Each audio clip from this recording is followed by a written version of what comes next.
नयन तू गुरु चरणन को पखार। नयन तू गुरु चरणन को पखार। गुरु चरणन को पखार। नयन तू गुरु चरणन को पखार। नयन तू गुरु चरणन को पखार। गुरु चरणन को पखार। नयन तू गुरु चरणन को पखार। नयन तू गुरु चरणन को पखार। जग झूठा और माया झूठी किस से करेगा प्यार। जग झूठा और माया झूठी किस से करेगा प्यार। केवल गुरु है एक सहारा। केवल गुरु है एक सहारा। बेड़ा करेगा पार। नयन तू गुरु चरणन को पखार। नयन तू गुरु चरणन को पखार। गुरु चरणन को पखार। नयन तू गुरु चरणन को पखार। नयन तू गुरु चरणन को पखार। काम और तृष्णा घेरे बैठी घेरा है संसार। काम और तृष्णा घेरे बैठी घेरा है संसार। इतना रोले सब धुल जाए। इतना रोले सब धुल जाए। रह जाए बस प्यार। नयन तू गुरु चरणन को पखार। नयन तू गुरु चरणन को पखार। गुरु चरणन को पखार। नयन तू गुरु चरणन को पखार। नयन तू गुरु चरणन को पखार। भटक रहा है तू इस दुनिया में पंछी पंख पसार।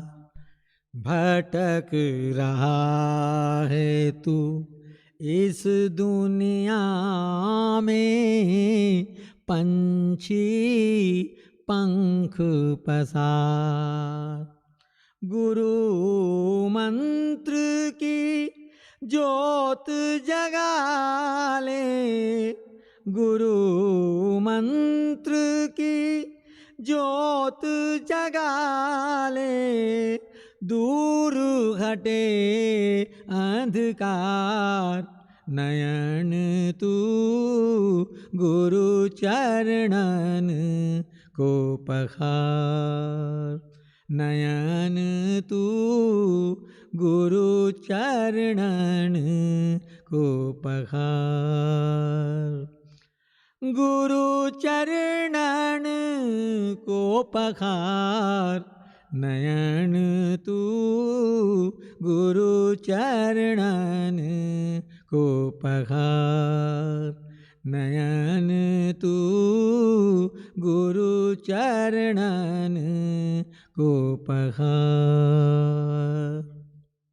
दास गरीब पल पल रोए, मांगे केवल प्यार, दास गरीब पल पल रोए, मांगे केवल प्यार, रहम करो इस पतित पे गुरुवर, रहम करो इस पतित पे गुरुवर, नैया कर दो पार, नयन तू गुरु चरणन को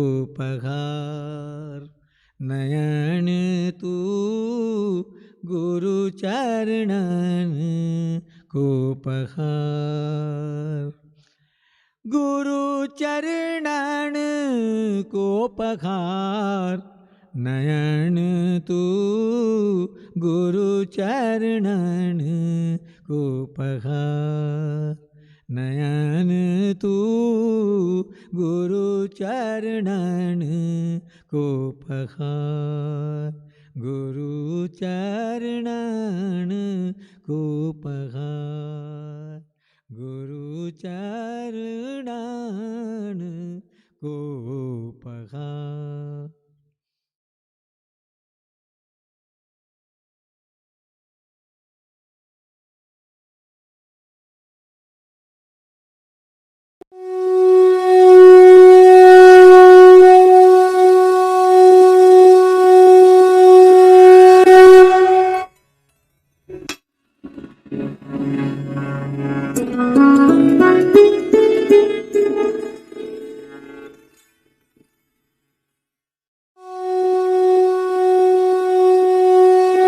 अभी एक भजन होगा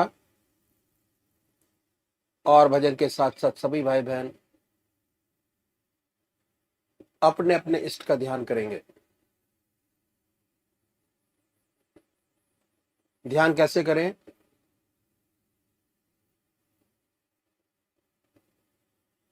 अखिल भारतीय संत मत सत्संग की तरीकत मैं आपके सामने रखता हूं।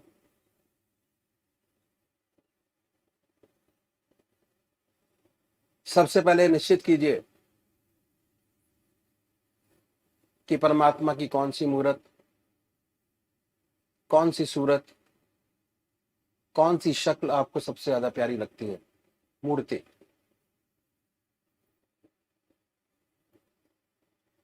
किसी से पूछने की जरूरत नहीं, अपनी आत्मा से प्रश्न कीजिए कि भगवान का वो स्वरूप जो आपको सबसे ज्यादा प्यारा लगता है उसको चुनें।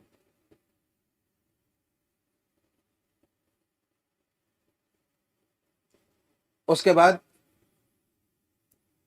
किस नाम से आप उनको याद करेंगे उसको भी चुने। मंत्र तो क्या हुआ, दो चीज आपने चुनी, एक अपना इष्ट देव और एक मंत्र। उसके बाद पूजा के स्थान पर जाइए, जिस स्थान पर बैठे हैं जिस आसन पर बैठे हैं उसी आसन पर बैठे, बड़े प्यार से धूप बत्ती अगरबत्ती जलाएं, बड़े आराम से बैठिए और बैठने के बाद ये महसूस कीजिए कि आपका स्थिर शरीर आपके सामने विद्यमान है।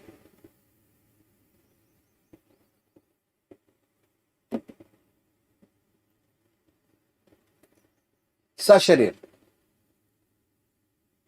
भावना से अपने इष्ट को अपने सामने बनाए। बड़ी बड़ी आंखें हैं, गोल चेहरा है, जटाएं हैं, सर्पों की माला है। ख्याल से बाई थॉट उसमें इतने लीन हो जाए कि जब तक आप ध्यान करते हैं तब तक और कोई विचार और ख्याल ना आए, पर आएगा। उन विचारों को हटाएं,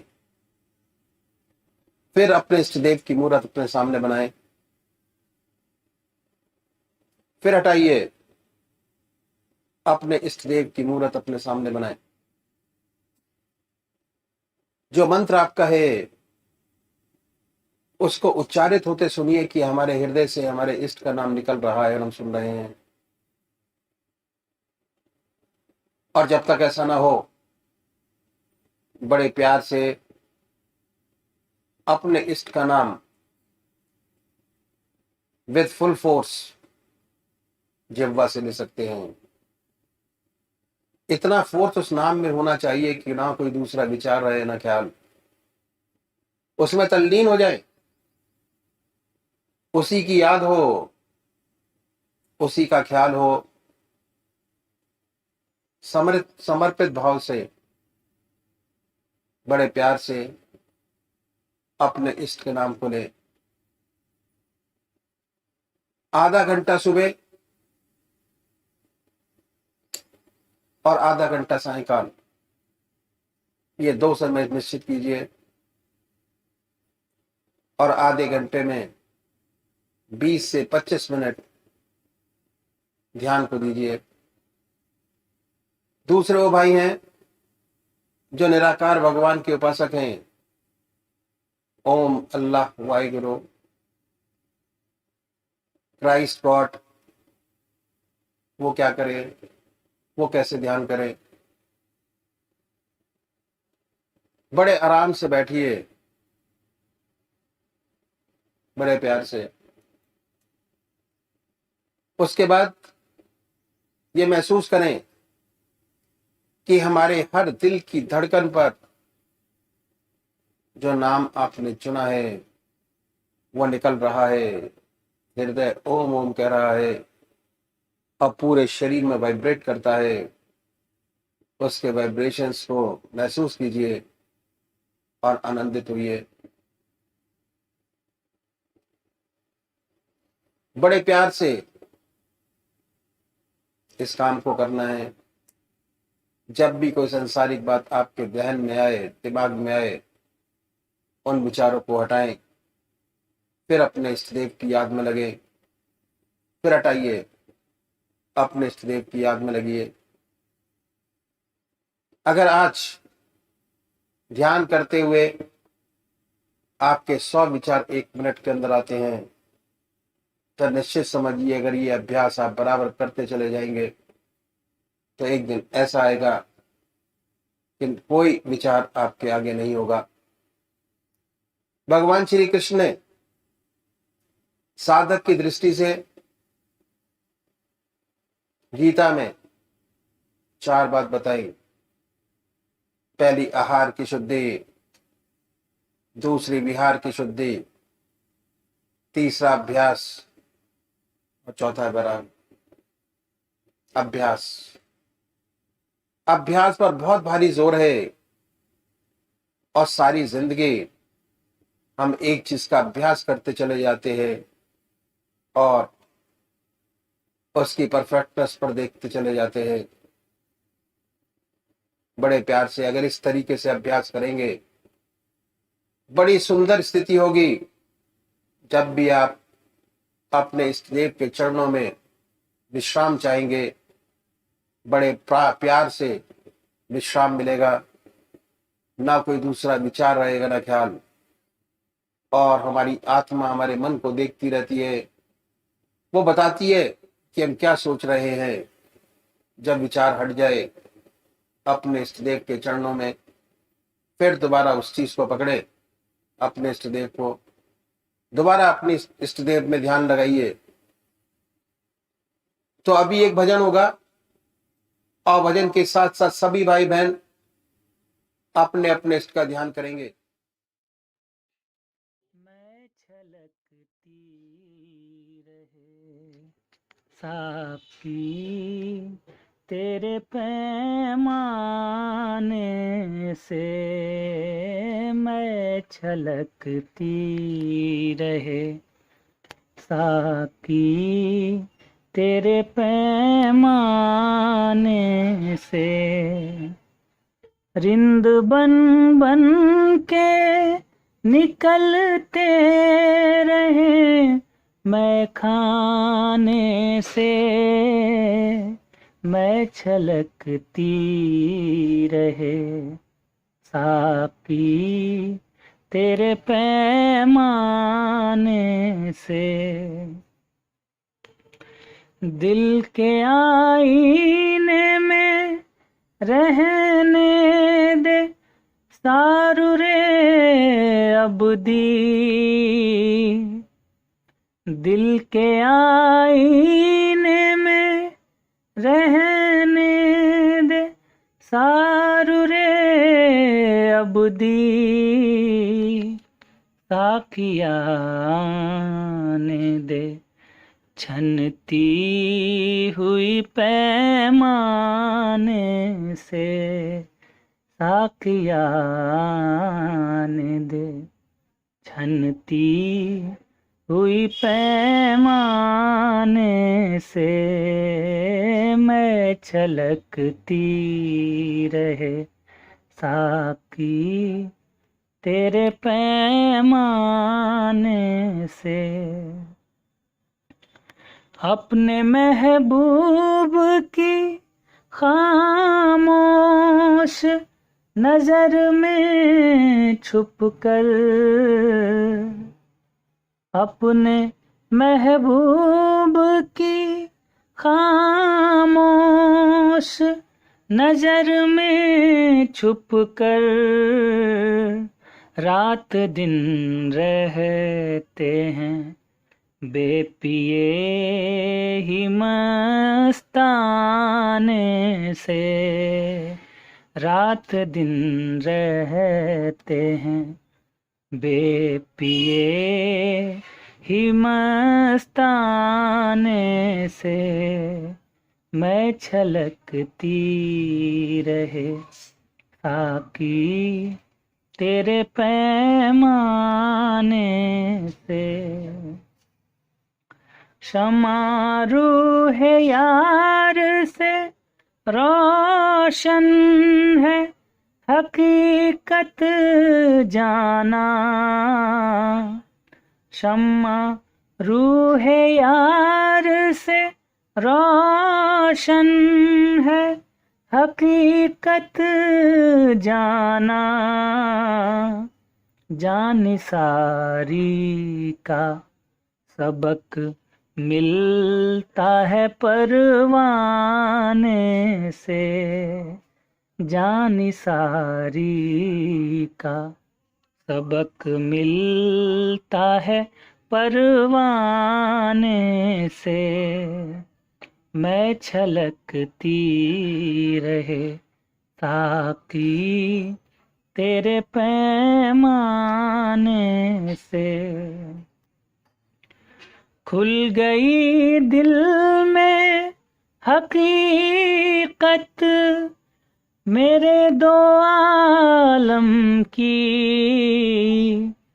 खुल गई दिल में हकीकत मेरे दो आलम की, मर्तबा जलवाए दीदार के पड़ जाने से, मर्तबा जलवाए दीदार के पड़ जाने से, मैं छलकती रहे साकी तेरे पैमाने से। रिंद बन बन के निकलते रहे मैं खाने से, मैं छलकती रहे साकी तेरे पैमाने से, मैं छलकती रहे साकी तेरे पैमाने से।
जय सद्गुरुदेव, जय पदशरणम।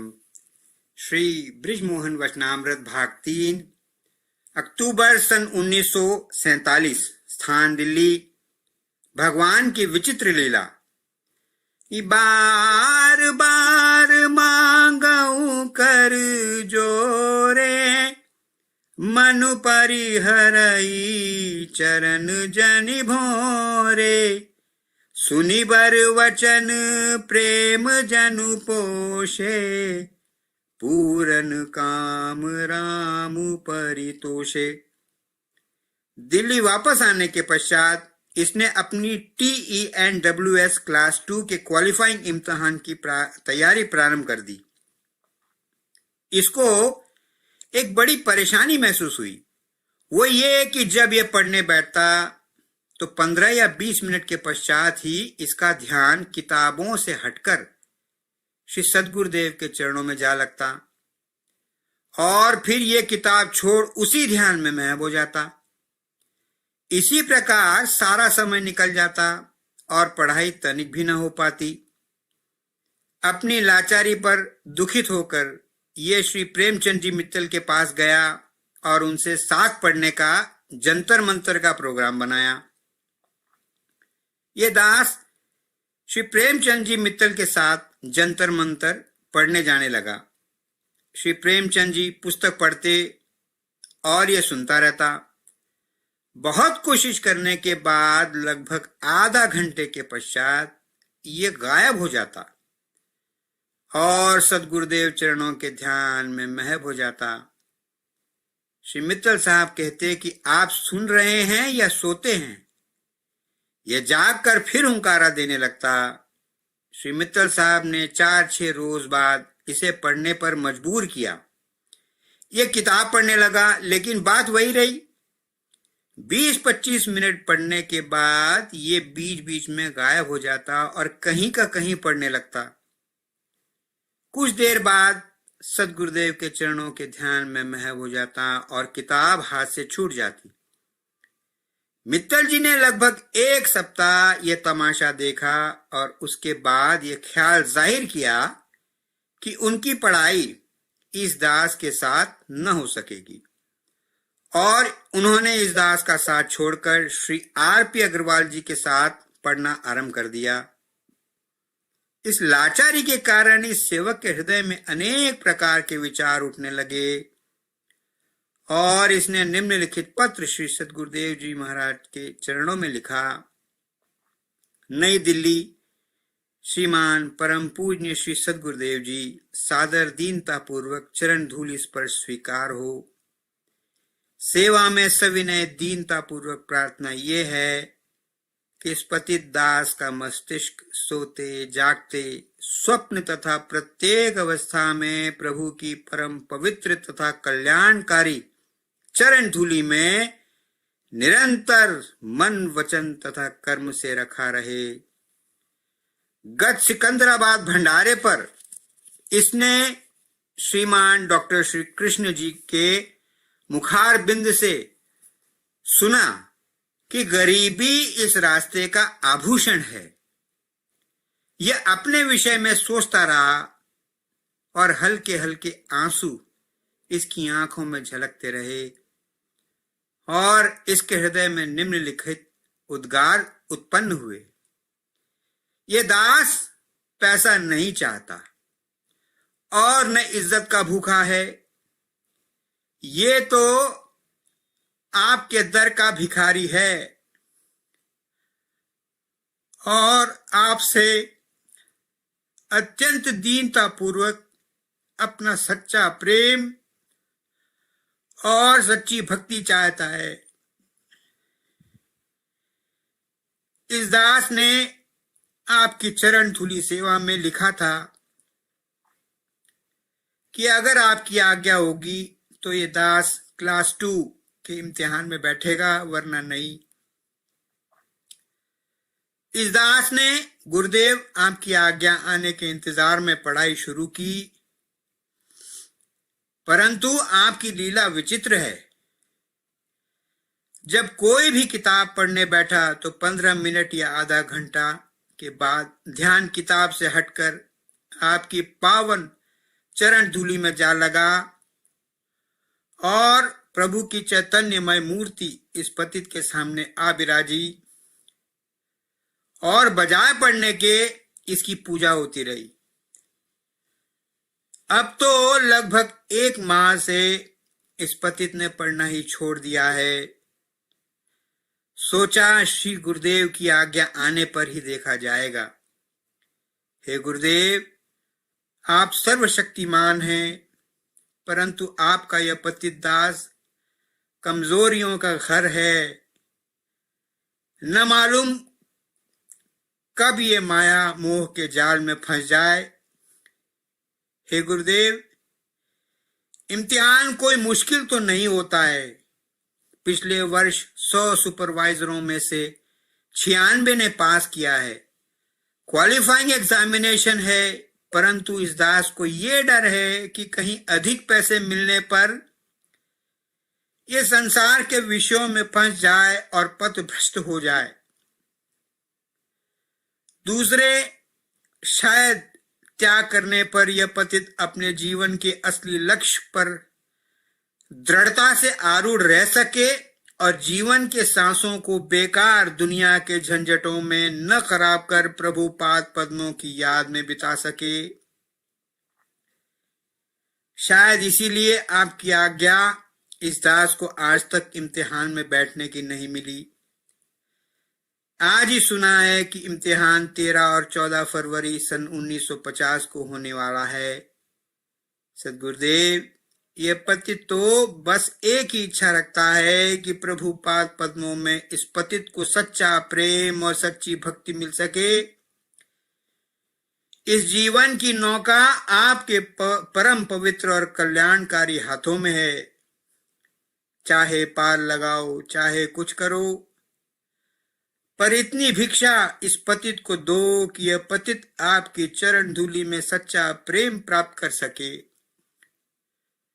परम पूजनीय माता जी तथा सबको दास का चरण स्पर्श स्वीकार हो।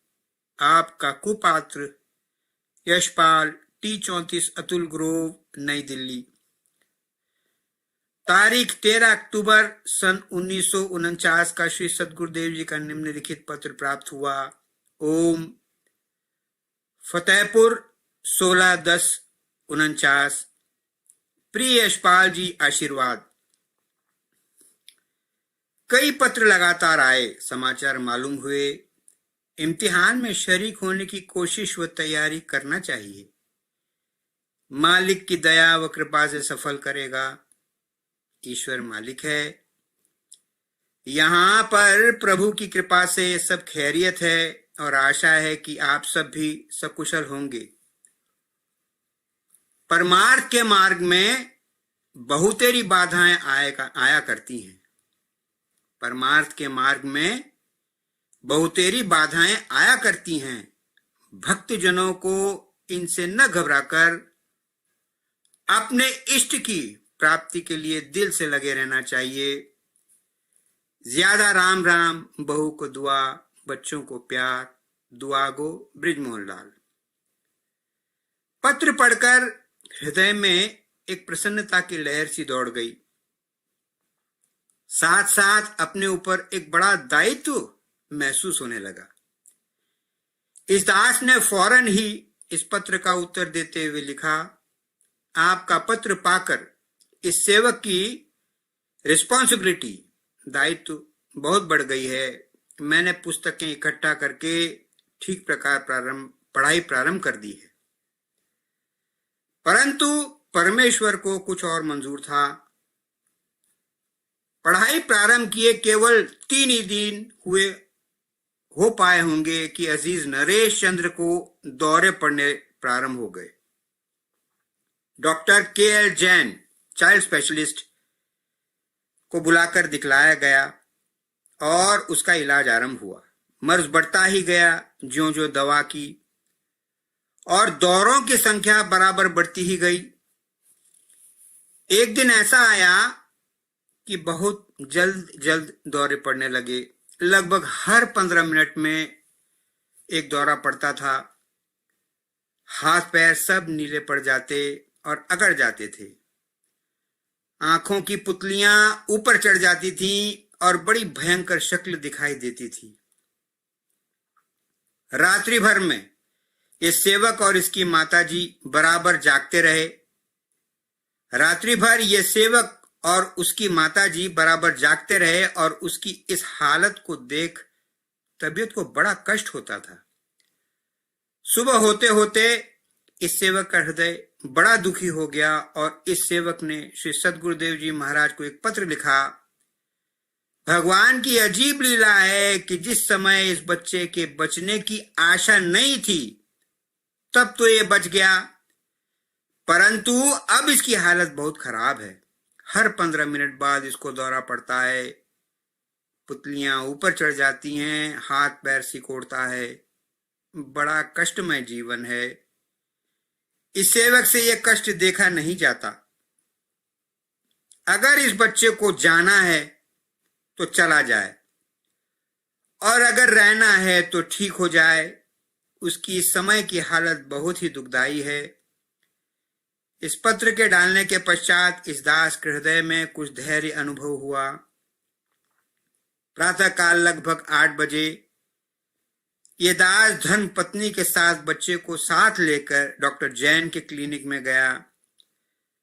डॉक्टर साहब ने पहले ही नंबर हम लोगों को अंदर बुलाया और बच्चे को देखते रहे। ये दास उन्हें उसकी रात भर की हालत बतलाता रहा। इसी बीच में इसको इलेक्ट्रिक शॉक, बिजली का झटका सा महसूस हुआ। इसने नीचे की ओर देखा कि कहीं बिजली का तार वगैरह तो नहीं है, परंतु इसे कुछ नजर न पड़ा। जरा ठिठक कर फिर यह बच्चे का हाल बताने लगा कि रात भर किस कदर हर 15 मिनट बाद बच्चे को दौरे पड़ते रहे तथा कैसे तथा किस प्रकार इसकी पुतलियां ऊपर चढ़ जाती, हाथ पैर में ऐंठन होती थी और होठ नीले पड़ जाते थे। इसी बीच में इसे दोबारा बिजली का झटका काफी जोर का महसूस हुआ। यह फिर नीचे फर्श पर देखने लगा कि कहीं कोई बिजली का तार तो आसपास नहीं पड़ा है।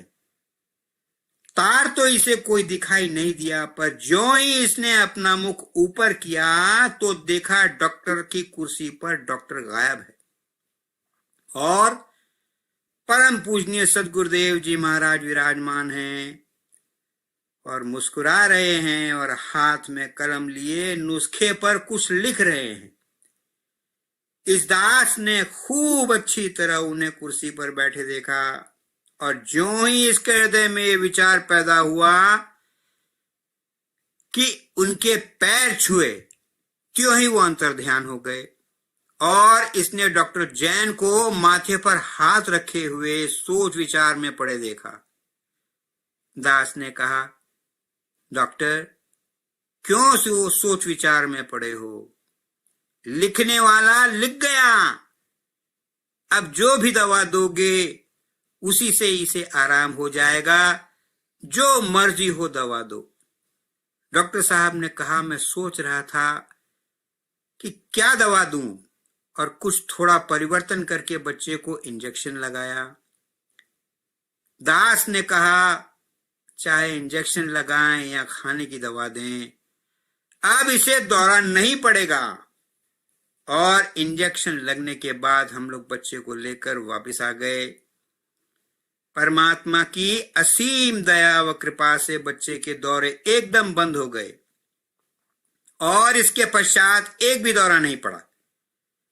आज भगवान की अजीब लीला देखने का परम सौभाग्य प्राप्त हुआ और ये भेद भली प्रकार समझ में आ गया कि श्री सद्गुरुदेव जी महाराज इस बच्चे के जन्म के समय किस प्रकार मुसलमानी बने और हमारी सहायता की।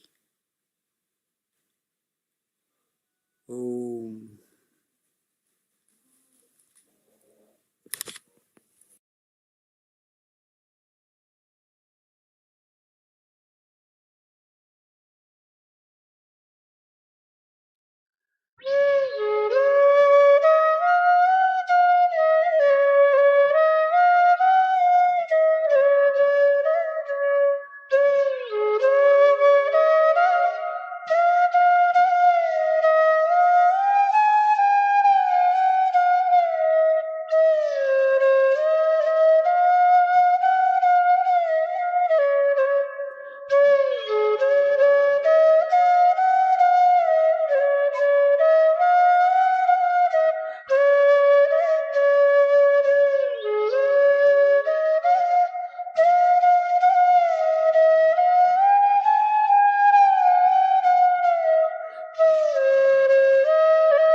संस्थापक और गृहस्थ में आनंद योग के जनक परम संत महात्मा परम पूज्य श्री यशपाल जी महाराज अर्थात परम पूज्य भाई साहब जी द्वारा प्रतिपादित इन अनमोल वचनों का पालन करना अति आवश्यक है। ये वचन हमारी गृहस्थ आध्यात्मिक साधना के लिए मूलभूत सिद्धांत हैं, जो इस प्रकार हैं।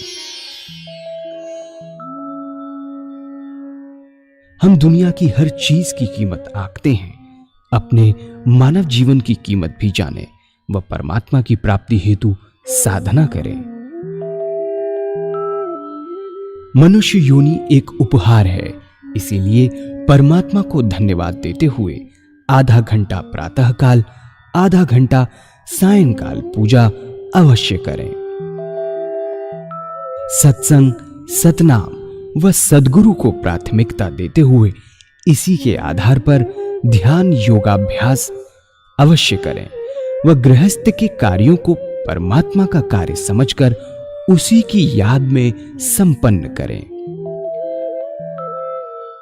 हर समय ये ध्यान रहे कि गुरु कृपा द्वारा परमात्मा की पवित्र सत्ता का हमारी आत्मा में वास है, अतः मन में निरंतर अपने इष्ट देव का जाप करें। मान सम्मान की इच्छा ना करें व अपमान से दुखी न हो। परमात्मा के अतिरिक्त किसी और का भय न करें। दूसरों की बुराई न करें, न सुने, सत्य व मधुर बोलें, अश्लील शब्द मुंह से ना निकालें, सभी से नम्रतापूर्ण व सुंदर व्यवहार करें। धर्म पत्नी के अतिरिक्त अपने से बड़ी से माता जैसा, बराबर की से बहन जैसा व छोटी से पुत्री जैसा व्यवहार करें। सांसारिक जीवन यापन की आवश्यकताएं अंतहीन है, इसीलिए अधिक से अधिक समय सत्संग में व धन परोपकार में खर्च करें। याद रखें, न स्त्री माया है, न धन दौलत, न ही परिवार। माया वह है जो हृदय को परमात्मा से दूर हटा दे। अतः निरंतर सत्संग और सद्गुरु की शरण में रहने का प्रयास करें। भोजन अपने इष्ट को अर्पण कर प्रसाद रूप में परमात्मा की याद में करें। रात्रि में सोने से पहले अच्छे बुरे कार्यों का आत्मनिरीक्षण कर उसका समुचित पश्चाताप करते हुए ध्यान करें व प्रभु की गहरी याद में ही विश्राम करें। परमात्मा तू ही है, तेरी इच्छा पूर्ण हो।